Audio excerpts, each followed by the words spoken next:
how did you find your purpose?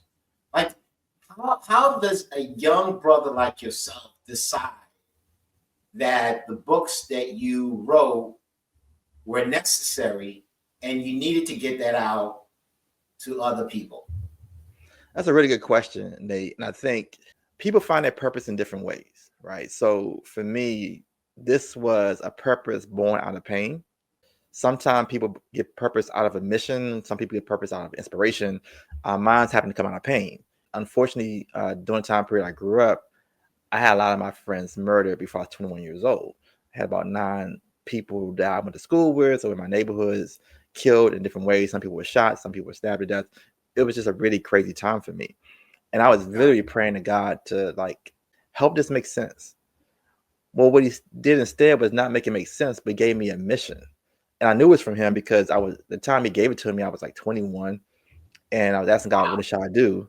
And he was like, children's books. And I was like, is that God? Because that don't, I mean, I'm 21, no kids. Why am I writing What do I children's know books? about children's books, right? Right. Why am I Right, writing children's books? right. And sometimes that's the way the purpose comes. It comes very confusing. It comes like, I don't, doesn't necessarily make sense. But what really made it click for me is once I did follow it, I started doing the research on Black history. I realized through this research that psychologists have been saying for years that Black kids need to see themselves, but more importantly, know their history. Mm, Because that's the one thing that grounds a culture, grounds a race, is knowing what you did in the past.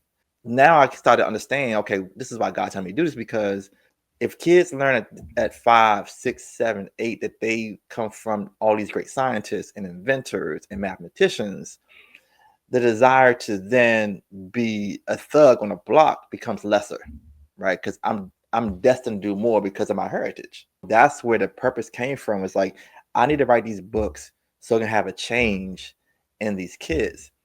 And when I tell you God is never wrong, when I finished writing these books and took them into these areas in Southeast DC, and sometimes in Chicago, and sometimes we went up to New York, we read these books to these kids. The change was amazing. After going through these books about how we create mathematics and how we create the first calendar and how we invented the golf tee and all the different things and the first wow. refrigerator, they would just start going like, wow, I can do this too. And it changed their thought process. So Right. my pain ended up being translated into a space to now help other people, which lessened my pain. Gotcha. So a Gotcha. lot of times your purpose has a dual purpose, right? It's to help other Right. people, but also helps you.